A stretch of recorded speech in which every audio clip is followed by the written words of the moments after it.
wow បងប្អូននេះតាមពិតបើយើងអត់បានបើកទឹកជាមួយនឹង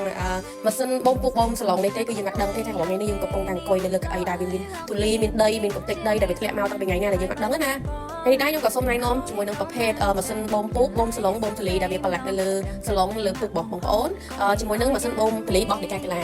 ម៉ាស៊ីនហ្នឹងមានថាមពលរហូតដល់400វ៉ាត់ហើយធុងទឹករបស់វាហ្នឹងដាក់បាន1លីត្រ1បាទនិយាយពីការបើកសម្អាតវិញគឺថាច្រេះស្អាតល្អមែនតើដោយសារអីយើងមានទាំងក្បាលបាញ់ទឹកហើយនិងក្បាលរូបជាមួយនឹងក្បាលបើកអាមេរោគអាខិចដែលវានៅជាប់សឡុងរបស់យើងដែលយើងអង្គុយមកកាន់ខែខាន់ឆ្នាំអញ្ចឹងណាបងបើសិនជាយើងរស់នឹងដៃឬក៏រស់នឹងច្រាស់វាអត់ស្អាតដូចយើង STEM ប្រភេទនេះទេហើយបងមើលជាក់ស្ដែងហ្នឹងអូគឺថាម៉ាស៊ីនបើកនេះគឺធ្វើការបានច្រើនមែនតើដោយសារអី10កៅអីយើងចំណាយពេលដល់កន្លះម៉ោងផងហ្នឹងបងមួយផ្លែតយើងបើកហើយ3 4កៅអីបាត់ហើយហ្នឹងគ្រាន់តែថាបងអើយពេលដែលយើងបើកហើយមិនដឹងថាហួសចិត្តនេះគឺសុទ្ធតែកតិចទូលីកតិចដីហ្មងហើយបើសិនជាក្មេងៗវាទៅតោងទៅអីវាអាចឆ្លងមេរោគអញ្ចឹងណាបងប្អូននេះហើយមើលពេលយើងបើកមកបានតែជាកខ្វក់នេះវាចូលមកកន្លែងធុងកខ្វក់នេះអញ្ចឹងអាហារស្អាតហ្នឹងប្រភេទទឹកស្អាតដល់ពេល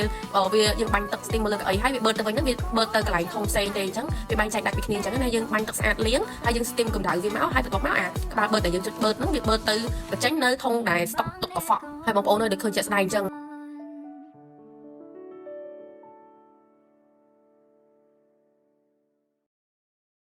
សម្រាប់បងប្អូនដែលគាត់ចង់បានណាទិញឲ្យហើយមុនគេទៅពីអត់ទិញអត់តាន់ព្រោះអីម៉ាស៊ីនហ្នឹងគឺលក់ដាច់ខ្លាំងណាស់ដោយសារអីសបោអ្នកគ្រប់ត្រូលច្រើនមែនតើខ្ញុំអត់ទៅសារម៉ាស៊ីនហ្នឹងអត់បានទេបងប្អូនមើលវាថាបឺតចេញមកគឺថា